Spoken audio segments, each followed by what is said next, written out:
Hello, everyone, and welcome to the Rebellious Noise Pro Wrestling channel. My name is Scott, and we are here to break down Bash in Berlin. It's just gone off the air, so here is our instant reaction review. We're going to be talking about each and every one of the matches and all the big moments to come out of it. Of course, we are going to have some updates from Lucas, who is out there in Berlin as well, so stay tuned. We'll be back right after this. Welcome to the Rebellious Noise Pro Wrestling channel. On this channel, we bring you some great content from inside and outside of the squared circle. We will go through and offer some in-depth analysis of the biggest events of the year, as well as bringing you exclusive interviews with some of the industry's biggest names. There will also be live show reviews, in-depth features, and podcasts. So make sure you give that subscribe button a slam so you don't miss any of the action.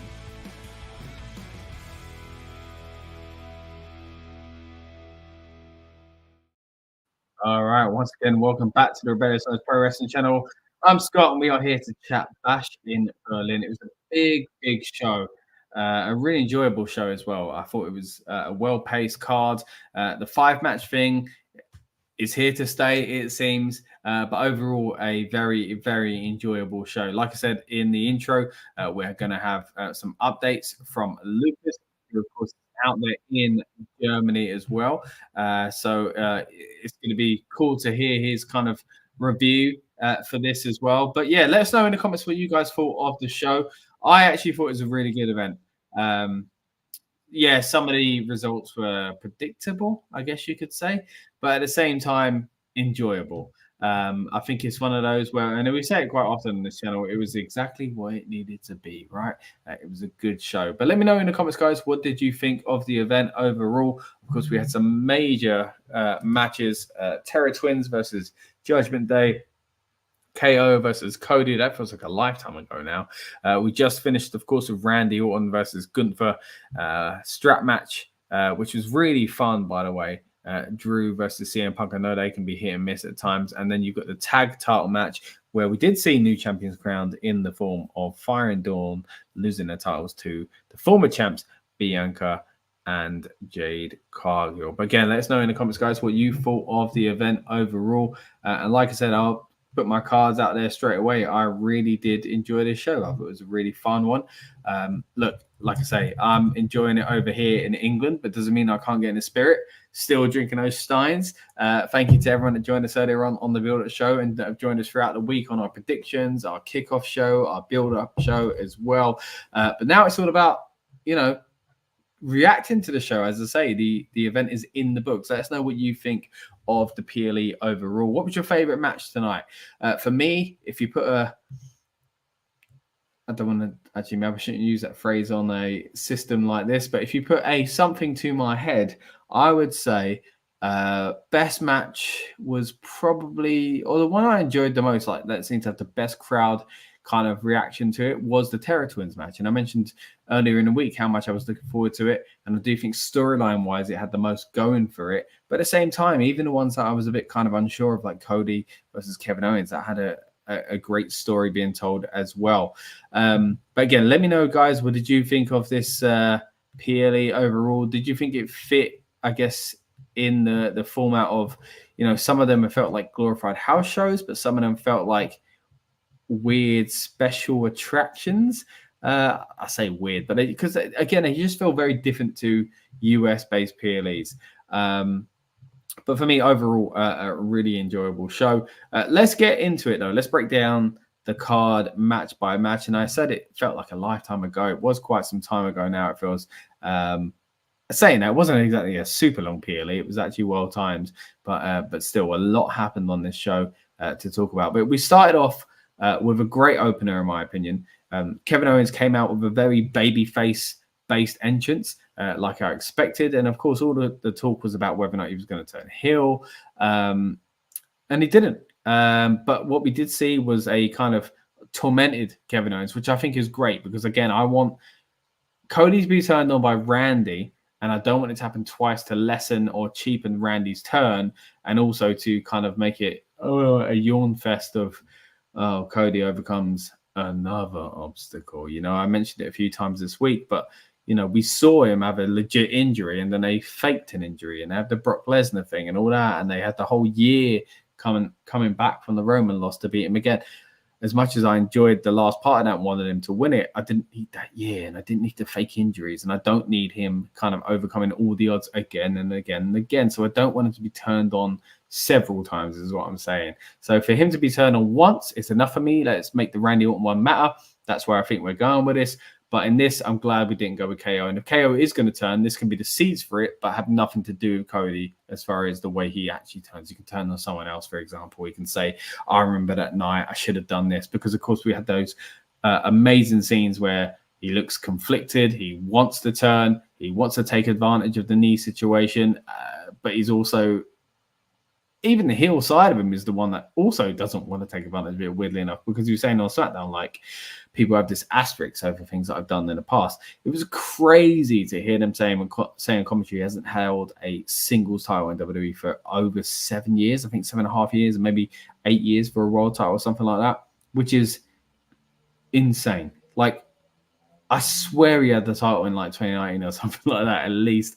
But no, apparently not. And I guess that just shows how well he's kind of come across despite not having a title, but also how underutilized he's been in some ways. And of course, when he was looking like he was going to leave just a few years ago, I remember we had this interview of him. I remember Dan interviewed him in Wembley just before a house show, and it was kind of awkward because we all kind of knew at the time that Kevin looked like he was maybe out the door, and things certainly changed, and he's had some amazing moments again since then. Don't get me wrong, I think he was right to resign, but it does drive home that fact when you look back at it, you go, oh yeah, he was underutilized for a bit, even if he's had these great moments since resigning. It just adds up to, again, him not being in the right place at the right time to have a title. So yeah, really strange to hear that, I guess, fact. But yeah, also an interesting dynamic again with Cody Rhodes outside being like, I'm okay. And Kevin Owens been like, all right, fine, I'm going to hit your knee then. And finally gave into that. We nearly got the powerbomb on the ring. Again, he said, no, I'm not going to do it. We got a stunner, but a kick out from Cody. What I didn't like is what we keep seeing at the moment from Cody is the 2 out of 3 or 3 out of 3 crossroads to finish the match. Obviously, he hits the second. It gets reversed again into a stunner for the third. We got Swanton, which was beautiful, by the way, but was reversed by Cody by putting his knees up. Then we get the crossroads again, 1, 2, 3, and he finally does it. And I just feel like, yes, it is a WWE title match, don't get me wrong, but the opener for a B or C PLE, really, do we need to have that many failed attempts at kind of getting the victory after a finisher? Like, it's your finisher for a reason, right? I think that should be reserved for certain matches and certain occasions. But look, if we take it as it was, did I enjoy it? Yes, don't get me wrong. But I just think it cheapens it elsewhere. But anyway, that's maybe another conversation for another day. What I did like, though, was the celebration at the end, the embrace between KO and Cody Rhodes, where Kevin actually pushed away the camera. So again, this kind of showing that he's still annoyed, but he's not turned on Cody, so it's fine, right? But yeah, overall, again, really enjoyable match. A great way to open the show. Guys, I want to know what you think of this one. For me, it was a really enjoyable opener. And while it was a kind of somewhat predictable finish, as far as we knew Kevin weren't winning the title, I think it was nice to see him not turn in what felt kind of somewhat obvious, but again, I was hoping it wouldn't happen anyway. But either way, yeah, really good opener. Let us know, guys, in the comments what you think. Moving on from that, we had the Women's Tag Team Championships on the line. Of course, Fyre and Dawn defending against Bianca Belair and Jade Cargill, the former champions, going at it again, trying to get them back. Yeah, again, another really enjoyable match for me. I think it was well-paced, well-timed, and a good position in the card. Incredible tag finisher, by the way, by Bianca and Jade. Really cool move. Always like seeing that. But it was just, again, another one of those where, yeah, that's the way the match should have gone. That's the way the match did go. The only thing was, again, I mentioned on the pre-show, on the build-up show even, that maybe we would get a turn. Maybe this would be the time that Jade turns on Bianca, and that would be the true shock. Because I think it's coming. As I keep saying, there will be a turn, surely. There always are between single artists going against each other. Oh, it's like the Nakamura. What am I talking about? Single wrestlers, solo artists. I don't know what I was trying to say there. But yeah, it's going to be interesting when that does happen. And I think the fact that we don't quite know what these international PLEs are yet. Like I say, sometimes they feel like glorified house shows. Sometimes they feel like special events. Sometimes they feel canon. I feel like tonight a term would have been very shocking. Although it feels obvious for a show like SummerSlam or Survivor Series or something like that. Now that they've won the titles back, I do expect to see it at probably Survivor Series. And it does feel like something that would happen in US soil. Again, there's a few times on the channel recently where we've been talking about feuds saying, surely the big moment will happen in America. But again, that's not always strictly the case. I mean, Dominik Mysterio turned on Rey and Edge in Wales, for example. So these things do happen. And I think that would make it more shocking to me. So I expected it to happen tonight as well. If they were going to do a shock, I expected that to be it. It wasn't it, and to be honest, there weren't really. Well, there was no shocks on the card, but it was just a fun night. Next up, though, speaking of fun, we had Drew McIntyre going up against CM Punk for, well, not for anything really. I guess for the bracelet. We'll say that, right? For the bracelet. And yeah, man, it was a emotional match, to say the least. This is a feud that's been building for quite some time.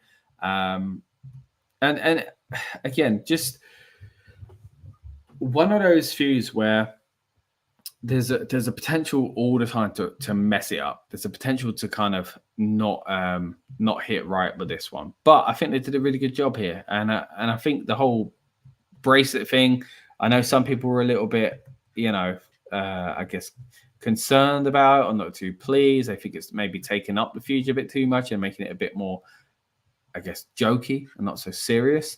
But at the same time, I think it adds a cool layer. You may have seen that the person that created it literally made it, gave it to Punk at a signing, I believe, and it just kind of became a thing from there. And I like that. I think it's pretty cool. I think it's a good way to use it. Of course, they're hinting with, Larry was all over AEW content. Why not use them again? And then you also got, AJ Lee as well, potentially coming back eventually. And this kind of keeps her alive in that way as well. But yeah, just seems like a really fun match to enjoy live.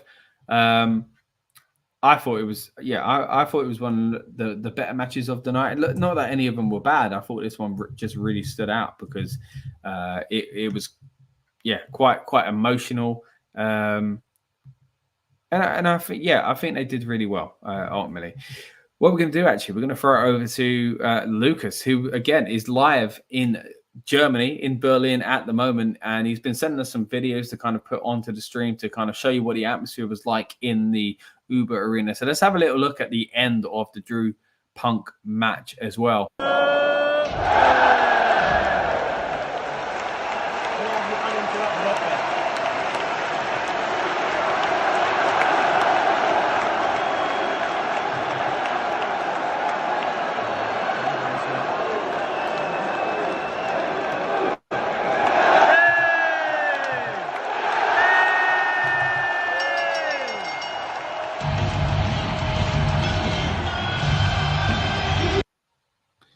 There we go. That was the ending of the CM Punk Drew McIntyre match. Again, seeing what it looked like in person. I was getting messages from Lucas all night just talking about how incredible the crowd were, how much of a great atmosphere it was. It did seem to be a really fun event.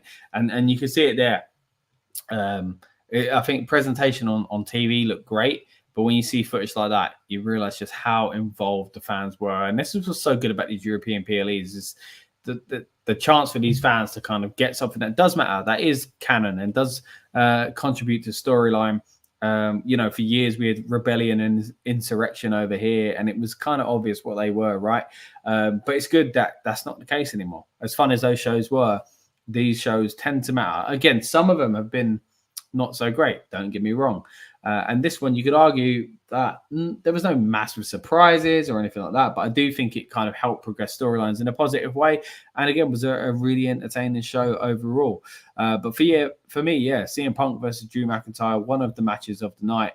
Really enjoyed the way this was put together. I know strap matches are hit and miss sometimes, and the rules can change. The whole kind of hitting on turnbuckles and stuff like that. They had the lights kind of awkwardly. They didn't light up that well, ironically.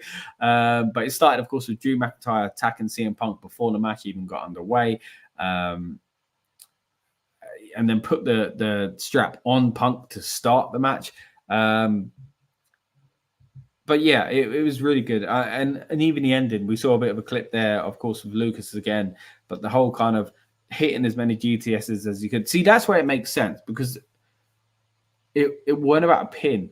Like, you can hit a finisher and go for a pin 1, 2, 3, and it takes, between move to mat to pin 5 to 6 seconds, you could say, if you get a quick one. But what you've got to do is hit a move and hit 4 turnbuckles while pulling dead weight. That should take a long time. So I thought it was very clever in this circumstance, like in this instance, to kind of work that way and hit multiple finishes like that as well, especially for someone like Punk, picking up someone like Drew again, who is bigger than him, and you can imagine the dead weight pulling him back and stuff like that as well. So I thought it was really good ending to it. You did have before that though the Claymore being hit, where you actually hit 3 out of 4 of them. It didn't quite work out for Drew. Of course, he tried to get into the emotional side of things again by bringing out the bracelet. Didn't work out for him. Went the opposite way. Now, we mentioned a big time frame a moment ago of Kevin Owens not having a single title or WWE title in about 7.5, 8 years. They mentioned on this that CM Punk hadn't won a match in WWE for 10.5 years. Now, I think he beat Dominik in MSG earlier this year, but if we're talking TV show, I think is what they're referring to. 10.5 years. Crazy to think, right? I mean, of course, he was away for so long, but he's been back for nearly a year now. But of course, he was injured and he was in a Rumble match and he lost, and it wasn't a Mania, and he lost at SummerSlam. So yeah, quite interesting to have that stat as well. But again, a really enjoyable show. Then we got the announcement that it was the highest grossing arena in WWE history, which is a incredible achievement. Don't get me wrong, but I think there was about 13,000 or something like that. And it's like, well, you've done arenas of 20,000 before. That's just the way money is these days. I've said it a few times on this channel. It's always the highest this and the highest that, but that's because you charge more for X, Y, and Z than you've ever charged. I'm not trying to be a Debbie Downer here or anything like that. And look, I'd be bragging about these statistics if I could as well. But yeah, it makes it sound like it's more successful than the Attitude Era. But the Attitude Era money was different. Your pound note went a bit further than it does today, right? So there is that. But still, very impressive what they're doing at the moment. And this global strategy they've got, look, I'm all for it. We mentioned it on the build-up show earlier. I'm really happy with that as well. Next up, we had the Terror Twins versus the Judgment Day in the form of Dom and Liv. A really funny note early on from Wade Barrett, who said that Dom's moustache was the best since Eli Cottonwood. What a reference. Really good to hear an Eli Cottonwood reference in 2024 on WWE TV, but there we go. You can only imagine what that would have been like a few years ago, with certain people breathing down the headset saying, what the hell? But hey, Wade's got a bit of freedom, it seems. Yeah, it was a bit odd that both the babyfaces, and I mentioned this in the kickoff show, the way that Rhea and Damian Priest come out on that was the same way they came into the kickoff show for SummerSlam, but now the babyfaces. Well, this was kind of a similar story in the sense that they came out the way they do in their normal gear with the purple behind them, like Judgment Day graphics basically everywhere. So that was quite interesting to see, but very much not part of the Judgment Day anymore, of course. And the Judgment Day finally got involved within this match. Before that, though, we did see the gender rules kind of playing a role here, where, you know, Rhea can't fight Dom and Liv can't fight Damian, but of course, eventually Rhea gets her hands, or legs, I guess I should say, on Dom, wraps him up in the corner, and he is struggling to get away. It was quite the scene. It's quite funny. But like I say, eventually the Judgment, they do get involved. You end up getting really some hard-hitting stuff. You know, that sunset flip power bomb from Liv to Rhea to the on the outside to the barrier there. The guardrail was really rough looking, but pretty cool. Don't get me wrong, even if it did look a little sloppy, and that's why it looked painful. The 619 into the frog splash by Dominik. He gets a 2. Again, this is all after the Judgment. They try and get involved. You have an amazing clothesline from Damian Priest to Dominik, who runs at him on top of the announce table and spins in the air, which was really fun. And then eventually Rhea beats Liv Morgan with the Riptide. And I think exactly the result we needed to get. My only concern is 2 people battered five in the end. Like, the 2 are amazing. They should look strong, don't get me wrong. But at the same time, the fact that it was the 2-on-2 match, but it ended up as 2-on-5, and they were unfairly taken advantage of, I felt like they needed to have the friend come out and help, which again, a lot of us maybe thought it would be Jey Uso. Edge would make the most sense storyline wise, I guess, but that's not going to happen, is it? For the original Judgment Day members and stuff like that. But yeah, I thought they would. There was a time when in this match I thought, you know what, I think they might actually lose, because I was thinking, for me, the whole thing was like, oh, they've, as in Judgment Day, have won already by winning at SummerSlam and getting the 1-up on both of them in both these storylines that have now merged into one, but they haven't actually lost to them. So I thought, oh, this time, well, maybe they will lose Judgment Day. Rhea and Damian to Judgment Day, but it didn't happen. They did come out on top, and again, I'm very happy with that. I think it is the right result. The only thing I'm concerned about is the fact that they made 5 people run away from them, which I felt made them look a bit too strong. You know, we've seen so many kind of shenanigans over the past few years with the Judgment Day, with the Bloodline, and for 2 people to outfight 5 just felt a little bit out of place, especially the first time it happened. But maybe that's because the next time it does get on top of them and they need a hand and whatever it is, and that's when you bring someone else in. I don't know. But either way, a really, really enjoyable match. My only concerns are that it was maybe too easy for the Terror Twins to overcome 5 people. Then we get to the main event, and of course, it's now a good time to talk about the incredible chants and incredible fans that we had all night from Berlin. Not just German fans, don't get me wrong, although many of the chants were in German, so there'll be a little bit of translating going on over the next few hours, I'm sure, for people to figure out what was actually being sung. Some of the tunes sounded familiar to me, of course. You know, as a football fan, I do recognize some of the tunes being used, and that's what tends to happen a lot over here in Europe with our chants as well. But overall, an amazing fan base. Again, while not all of them were native Berliners, you would have had people from all around, not just Europe, but the world as well. 13,000 strong either way. And it's the same thing again when they came here to London. When we did Money in the Bank coverage, we saw a lot of people from around Europe and around the rest of the world who were here to kind of get involved in the same thing just the other day with All In as well, which, by the way, if you haven't already, check out our shorts on this channel from some of the biggest moments from that Wembley show as well. But bringing it back to WWE and Bash in Berlin, again, great crowd. We're going to have some more content on this channel, by the way, guys, from Lucas and also from the Rebellious Noise Pro Wrestling TikTok channel at RN Pro Wrestling. Follow us there if you haven't already. We'll have a few more kind of TikToks and shorts going up, as well as long form videos as well, really diving into Lucas's experience at Bash in Berlin. But let's get into the main event. We've talked up the crowd a little bit there, but they played a big part here, as you expect they would. They sing Randy Orton's song. Always makes me laugh that they only really come in on the I hear voice, you know, it sounds like the whole song, but the bit where it goes into the bridge before the big chorus, basically. Anyway, they get behind him. But then Gunther comes out with the introduction from Ludwig. Very much loved, of course, both these guys. Randy is clapping. Just what can you do? I mentioned on the kickoff show in the build-up. What can you do? This is a difficult position to be in, but I think they made the right decision in some ways, because I felt like that before the show. I was like, you know what? Get a mega legend, that is kind of in a babyface position, and they aren't damaged by it. But at the same time, I did think, maybe this could have been someone else. Maybe someone else against Gunther would have been better. But then you don't want him as the babyface. So I guess it is good for a one-off, because if it was someone else, again, it would damage them. Maybe it would make him more... Like, I think about like when John Cena faced CM Punk at Money in the Bank. Like, John Cena was the face, but he weren't the face. Do you know what I mean?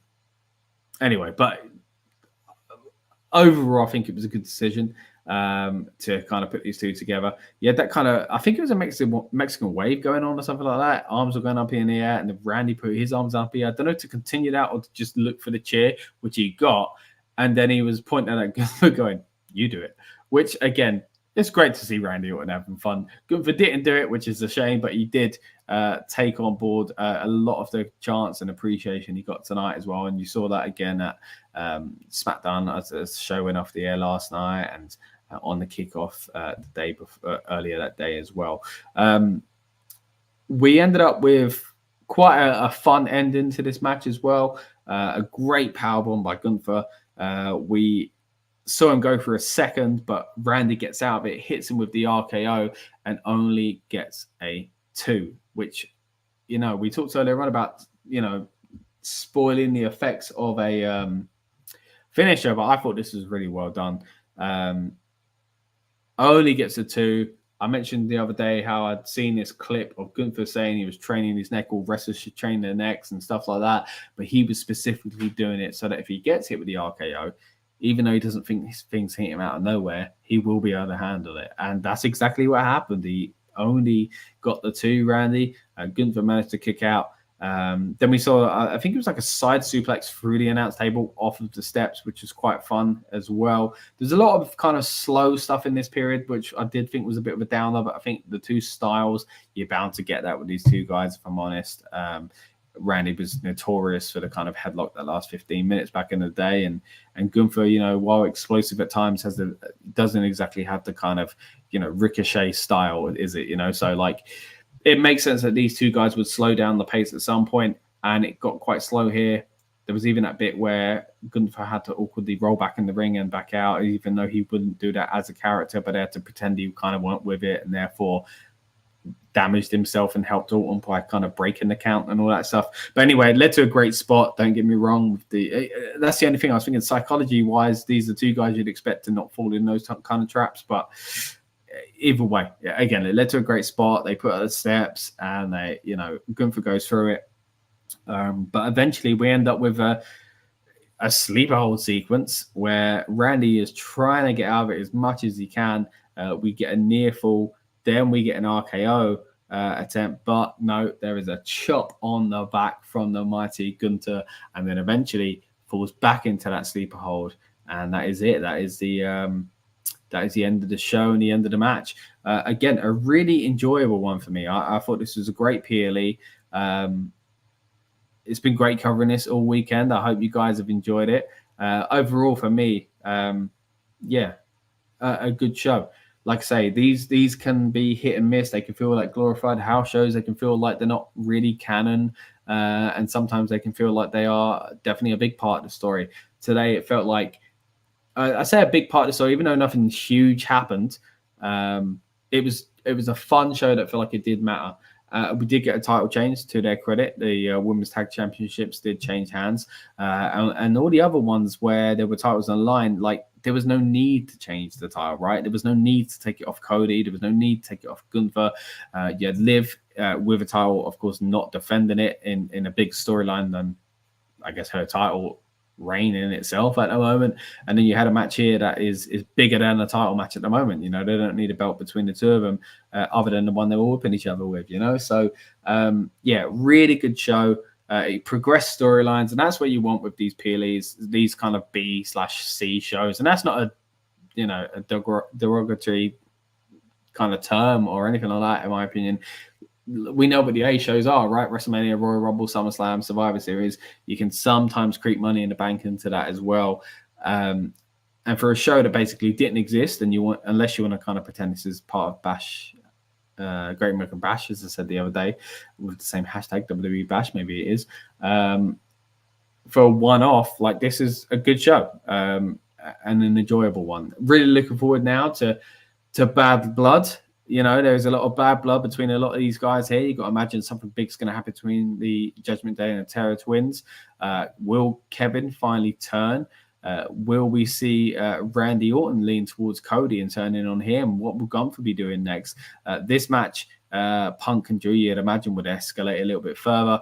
And the tag champions now, the new tag champs of Cargill and Bianca, may have something to do there as well. And again, maybe there's going to be a turn there in the near future as well.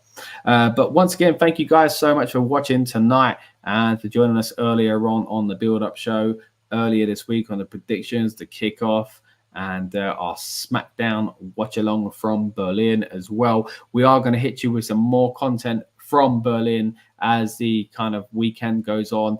So if you haven't already, please subscribe, and you're going to get some more content from Lucas, again, who is out there in Berlin for us here at the Rebellious Noise Pro Wrestling channel, kind of holding it down and letting us know just what the atmosphere is like and kind of what the kind of in-person experience is out there for a PLE in Germany. But once again, thank you so much, guys, for joining us. If you're watching us live or on demand, we really do appreciate you. Please drop your comments. Again, if you are watching on demand, would love to still hear what you thought of the show. If you're joining us late, hey, go back to the beginning. Watch it from the start. We've covered this in depth, and we appreciate you either way. But thank you so much for watching, guys, and I'll see you on the next one.